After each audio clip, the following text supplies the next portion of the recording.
pahabain mo na to, no? So, linisin ko lang dito. Siguro i-blend ko na lang, sir. Kasi, mas mahaba to kaysa dito eh. Pag magpapahaba ka, ayusin natin to. Kasi ako nagpapahaba rin. Kaya ito lang, pinapalinis ko lang dito. Ha? Okay. Tapos dito, hindi ko nabawasan to. Sige. No? So, itong papahabain muna natin. Itong part.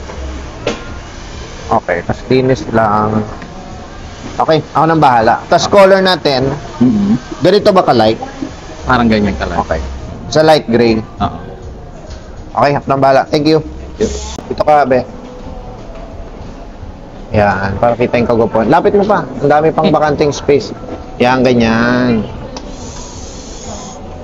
Ayos ba? Ganda. Marami nagre-request ng mga fans kung meron daw akong lalaki. Hindi daw ako gumagawa ng lalaki. Eh, yan. Hindi ko lang nabibideo, pero ayan, ito yung example. Thank you. Okay, so para sa mga lalaki naman. Ayos ba? Thank you, Sir Mix. Ayos na ayos. Oh, galing pa tong ano nga, saan nga? Australia. Australia, oh, para sa mga taga-Australia. Punta na kayo kay Sir Mix. Yes. Okay, dyan. Kaya yung pumunta kami, pupunta dyan. Ayun ba?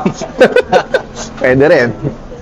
Sydney ba? Or, Sydney. Sydney. Ah, Laid back, ano? wait pa. Sarap. So, wag mo muna i-wash ha. Normally, 1 or 2 days. Okay. Tapos, ayun, ganun lang. Marunong ka mag-alaga eh. Maganda yung hair mo kanina eh. Alagaan mo lang. Maganda kasi yung products niyo. Yes, so. Fora. Okay. Ha? Thank you, boss. Thank you.